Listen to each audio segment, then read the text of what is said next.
আসসালামু আলাইকুম সবাইকে বিসিএস ফ্রন্টেসের পক্ষ থেকে শুভেচ্ছা। আজকে সোমবার 17ই নভেম্বর 2025 আমরা পড়ছি প্রথম আলো। তো এই হচ্ছে প্রথম আলোর প্রথম পাতা। আপনারা দেখতে পাচ্ছেন যে বিষয়টি গুরুত্ব পাচ্ছে যে জুলাই হত্যাকাণ্ডের মামলায় ট্রাইব্যুনালের প্রথম রায় হচ্ছে আজ, এবং হচ্ছে শেখ হাসিনাকে 5টি অভিযোগে অভিযুক্ত করা হয়েছে। সেই বিষয়গুলো নিয়ে আজকে প্রথম রায় হতে যাচ্ছে।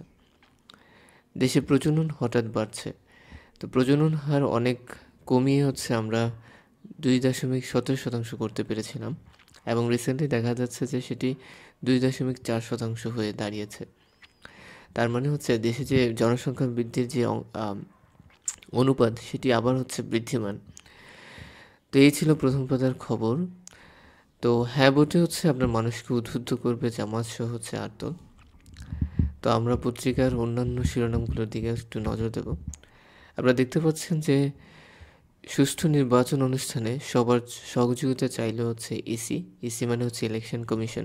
গতকালকে ইলেকশন কমিশন 18টি দলের সঙ্গে আলোচনা করেছে, এবং সেখানে আমাদের প্রধান নির্বাচন কমিশনার এম নাসির উদ্দিন সুষ্ঠু ও গ্রহণযোগ্য নির্বাচনের জন্য সব পক্ষের সহযোগিতা চেয়েছেন। তারপর ইসির ভারপ্রাপ্ত সভাপতি সুব্রত চৌধুরী বলেন, অতীতের নির্বাচনগুলোই নিরপেক্ষতা ছিল না, অতীতের পুনরাবৃত্তি যেন না হয়, এবং ইসির যোগ্যতা আছে এবং তাদেরকে যথাযোগ্য ক্ষমতাও দিতে হবে। তাহলেই আপনার নির্বাচন কী হবে, সুষ্ঠু হবে, এবং সেটি একটি গ্রহণযোগ্যতা পাবে, যেটি আমাদেরকে গণতান্ত্রিক উত্তরণে সাহায্য করবে। আপনারা দেখতে পাচ্ছেন আমরা কিছু প্রশ্ন রেখেছি। আসন্ন গণভোটে নাগরিকের কাছে কয়টি বিষয়ে প্রশ্ন করা হবে? এটি 4টি বিষয়ে প্রশ্ন করা হবে, এবং দ্বিতীয় প্রশ্নটি আনুপাতিক হারে আপনার উচ্চকক্ষ গঠন সম্পর্কিত প্রশ্ন। আর প্রথম বিষয়টি একটু কমেন্ট সেকশনে জানান। তারপর আপনারা দেখতে পাচ্ছেন যে SAARC south Asian association for regional cooperation, যেটি 1985 সালে গঠিত হয়েছিল, এবং এটির আপনার সদর দপ্তর নেপালের রাজধানী কাঠমান্ডুতে। তো আপনারা একটু কমেন্ট সেকশনে জানান যে সার্কের যে দুর্যোগ ব্যবস্থাপনা কেন্দ্র এটি কোথায় অবস্থিত। ঠিক আছে, তো এখানে সার্কের মধ্যে মোট 8টি দেশ সার্কের বর্তমানে সদস্য, এবং এর মধ্যে স্থলবেশীয় রাষ্ট্র 3টি। একটা আফগানিস্তান, নেপাল এবং ভুটান। তো এই ছিল আমাদের তথ্য। আমরা আজকের গুরুত্বপূর্ণ কলাম অভিমত বিশ্লেষণ কলামে চলে যাব। এখানে দুর্বল আরও দুর্বল নাকি সবল ব্যাংক, এ বিষয়ে একটি কলাম এসেছে। 5 দুর্বল ব্যাংক একীভূত করার পরিকল্পনা অত্যন্ত উচ্চবিলাসী উদ্যোগ। এই মডেল সফল হলে এটি হবে বিশ্বের জন্য নতুন উদাহরণ। বাংলাদেশের সেই দৃষ্টান্ত তৈরি করতে পারবে কিনা তা বিশ্লেষণ করেছেন শওকত হোসেন। তো তিনি একটি উপমা দিয়ে শুরু করেছেন, বলেছেন যে 0 আর 0 যোগ করলে 0ই হয়, আবার 2 শূন্য মেলালেই যে 0 হয়। এরশাদের সময় এই কথাটি অশ্লীল উপায়ে জনপ্রিয় করেছিলেন রাজনীতিবিদ শাহ মোয়াজ্জেম হোসেন। তো একটি ব্যাংকে আপনার এই যে দুর্বল ব্যাংকগুলোকে একত্রিত করে একটি বড় ব্যাংক তৈরি করার যে পরিকল্পনা, তা বাস্তবায়নের প্রয়োজন বিপুল পরিমাণ অর্থ, এবং সরকারই বলেছে যে একীভূত নতুন ব্যাংকের অনুমোদিত মূলধন হবে 40,000 কোটি টাকা, আর পরিশোধিত মূলধন হবে 35,000 কোটি টাকা। ভবিষ্যতে আমানতকারীরা তাদের অর্থ ফেরত পাবেন, কিন্তু সাধারণ শেয়ারধারীরা কিছুই পাবে না। তাহলে প্রশ্ন 5 দুর্বল ব্যাংক মিলে আরও একটি বড় দুর্বল ব্যাংক হবে নাকি সফল হবে সরকারের পরিকল্পনা? তো এখানে একটু ইতিহাস ঘাটাঘাটি করেছেন। বিভিন্ন দেশে এভাবে অনেকগুলো দুর্বল ব্যাংকে যখন তারা বিপদে পড়েছিল বা সংকটাপন্ন সময়ে একীভূত করার চেষ্টা করা হয়েছিল, এবং সেটি কোথাও সফল হয়নি। শুধুমাত্র আপনার সবচেয়ে সংকটের সময় সবচেয়ে ক্ষতিগ্রস্ত এই 4 দেশের মধ্যে কেবল মালয়েশিয়া এবং আপনার কোরিয়া কিছুটা সাফল্য পেয়েছে, এবং তারা কিন্তু তাদের লোকবল কমানোর কারণে প্রায় সব দেশেই বড় ধরনের অসন্তোষ দেখা দিয়েছিল, যা পুরোপুরি সামাল দেওয়া যায়নি। তো এখানে ইন্দোনেশিয়ার কথা বলেছে, এখানে আপনার থাইল্যান্ডের কথা এসেছে, মালয়েশিয়া এবং দক্ষিণ কোরিয়া, এই 4টি দেশের উদাহরণ নিয়ে আসা হয়েছে। তো সুতরাং দেখা যাচ্ছে যে দুর্বল ব্যাংক একীভূত করে সফল হওয়ার প্রক্রিয়া দীর্ঘ, ব্যয়বহুল, প্রয়োজন সঠিক তদারকি ও রাজনৈতিক সদিচ্ছা, এবং শেষ পর্যন্ত একটি ভালো বিনিয়োগকারী খুঁজে বের করা। এই যে মালয়েশিয়া এবং দক্ষিণ কোরিয়া কিন্তু আইএমএফ থেকে কোনো প্রকার ঋণ নেয়নি। এটা একটা গুরুত্বপূর্ণ তথ্য এবং আইএমএফের একটা সতর্ক বার্তা আছে। সেটা হচ্ছে তারা এই দেশগুলোকে নিয়ে একটি গবেষণা করেছে যে তার উদ্দেশ্য হচ্ছে ভবিষ্যতে সংকট দেখা দিলে সরকার ও নিয়ন্ত্রণ সংস্থাগুলো ব্যাংক খাতকে কীভাবে সামাল দিতে পারে। তারা বলছেন মূল বিষয় হলো দুর্বল ব্যাংকগুলোর একীভূতকরণ এড়িয়ে চলা, কারণ এতে আরও বড় কিন্তু দুর্বল ব্যাংক তৈরি হয়, কিন্তু শক্তিশালী ব্যাংকটিও হচ্ছে মাঝে মাঝে দেখা যায় দুর্বল হয়ে পড়ে। আইএমএফ ব্যাখ্যায় বলেছিল সংকটকালে আপনার সরকার বা নিয়ন্ত্রক সংস্থা দ্রুত স্থিতি ফেরাতে দুর্বল ব্যাংক হচ্ছে একীভূত করে। তো এই তো বিষয়বস্তু, আপনারা হয়তো বুঝতে পারছেন যে এখানে আসলে কি বলা হচ্ছে।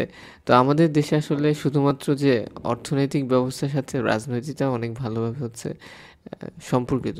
এখানেও বলছেন যে নিয়ন্ত্রণ সংস্থাকে সম্পূর্ণ স্বাধীন করে দেওয়া হবে, এমন প্রত্যাশা না করাই ভালো। এমনিতে ৫ দুর্বল ব্যাংক একীভূত করার পরিকল্পনা ভালো, একসঙ্গে অত্যন্ত উচ্চবিলাসী উদ্যোগ, এমন একটি বার্তা দেওয়ার প্রয়োজন আছে। ফলে হচ্ছে আপনার এই মডেল সফল হলে সেটি হবে বিশ্বের জন্য নতুন উদাহরণ। বিশেষ করে সরকার পরিকল্পনা অনুযায়ী কোনো শাখা বন্ধ না করে, কোনো ডকুমেন্ট না কমিয়ে এমনটি এখনও কোথাও করতে পারেনি, বাংলাদেশকে পারবে। তো এই প্রশ্ন তিনি রেখেছেন। আপনারা দেখতে পাচ্ছেন অ্যালার্জিতে হচ্ছে করণীয়, যে ডিমেও মানুষের হচ্ছে অ্যালার্জি দেখা দিচ্ছে। তো অ্যালার্জির সাথে যে বিষয়টি হচ্ছে সম্পর্কিত সেটা হচ্ছে হিস্টামিন। আপনারা এই টার্মটাও মনে রাখেন, ঠিক আছে? এরপর আপনারা দেখতে পাচ্ছেন আমরা কিছু প্রশ্ন রেখেছি এখানে। কত তারিখে বাংলাদেশ কৃষি দিবস হচ্ছে উদযাপিত হয়? এটি হচ্ছে ১লাই অগ্রহায়ণ এবং আজকে কিন্তু ২ই অগ্রহায়ণ। আপনি হচ্ছে পত্রিকার প্রথম পাতায় হয়তো দেখেছেন। আজকের তারিখ হচ্ছে ২রা হচ্ছে অগ্রহায়ণ, ঠিক আছে? তো ১লাই অগ্রহায়ণ হচ্ছে আমরা নববর্ষ পালিত হয়ে থাকে এবং অনন্য সাহিত্য পুরস্কার ১৪৩২ পেয়েছেন ভূপর্যটক লেখক মহুয়া রউফ। তারপর হচ্ছে চীন কৃত্রিম বুদ্ধিমত্তা খাতে $১০০ বিলিয়ন হচ্ছে বিনিয়োগ লক্ষ্য নির্ধারণ করেছে এবং বাংলাদেশের বর্তমানে বিশ্বে ২০টি এআই মডেলের মধ্যে চীন তৈরি করেছে হচ্ছে ১৪টি এবং তাদের সবচেয়ে বেশি জনপ্রিয় মডেল ছিল ডিপসিক, ঠিক আছে? ডিপসিকের প্রতিষ্ঠাতার নামটা একটু কমেন্ট সেকশনে জানাতে পারেন। এক্সআইয়ের তৈরি উইকিপিডিয়া প্রতিদ্বন্দ্বী ডিজিটাল বিশ্বকোষের নাম হচ্ছে গ্রকিপিডিয়া। তো এই ছিল আমাদের তথ্য। আমরা চেষ্টা করেছি পত্রিকার গুরুত্বপূর্ণ তথ্যগুলি সংক্ষিপ্তভাবে আলোচনায় নিয়ে আসা। আপনাদেরকে কিছু জাপানি শব্দ দিচ্ছি, সেটি হচ্ছে এই যে সুনামি, এই শব্দটি হচ্ছে জাপানি শব্দ। হারিকেন শব্দটি হচ্ছে জাপানি শব্দ। টাইফুন এটি হচ্ছে জাপানি শব্দ। রিক্সা এটি হচ্ছে জাপানি শব্দ।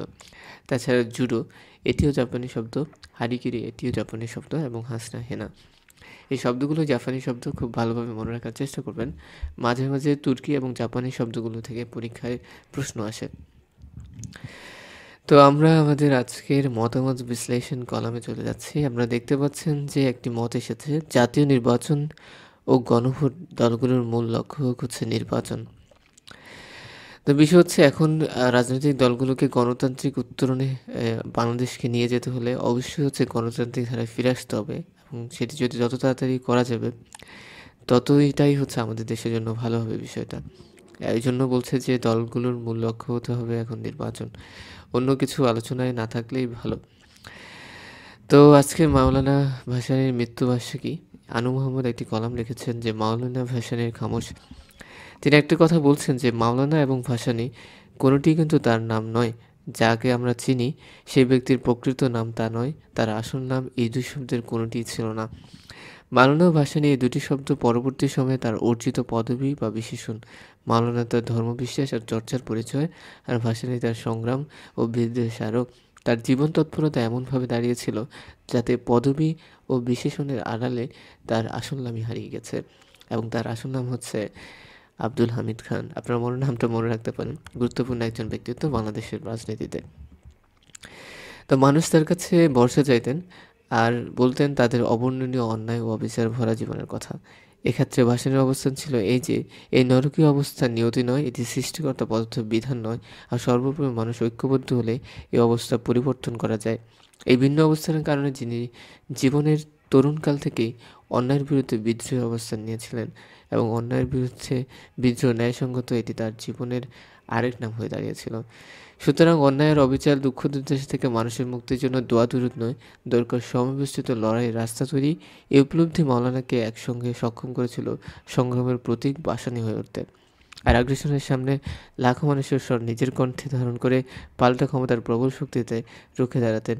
এক কণ্ঠে জনতার ভেতর উঠে আসা অসীম শক্তিকে মূর্ত রূপ দিয়েছেন। তো তিনি বিভিন্ন গুরুত্বপূর্ণ আন্দোলনের সাথে জড়িত। তিনি 1971 সালে আমাদের মুক্তিযুদ্ধের পক্ষে খুব ভালো একটা বোল্ড তার অবদান রয়েছে এবং সেটা আমরা সবসময় স্বীকার করি।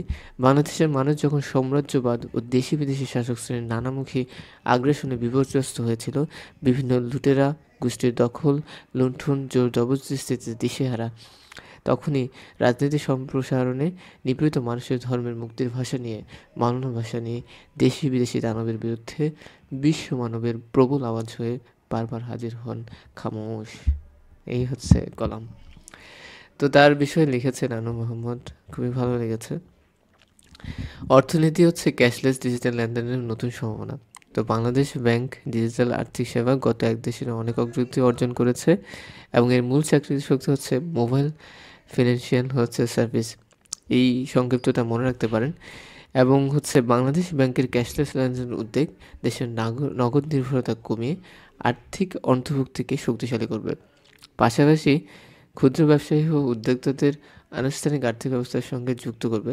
সঠিক নেতৃত্ব ও বাস্তবসম্মত নীতি সহযোগিতার মাধ্যমে এই উদ্যোগ ডিজিটাল বাংলাদেশের অর্থনৈতিক অগ্রগতির নতুন অধ্যায় রচনা করবে বলে মনে করেন বিশ্লেষকরা।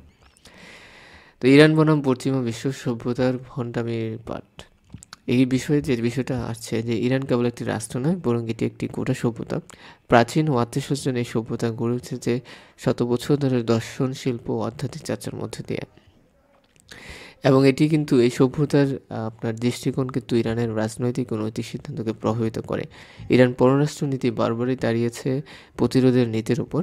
হিজবুল্লাহ, হামাসকে ইরানের সমর্থন কখনোই অন্ধ সাম্প্রদায়িকতার প্রকাশ ছিল না।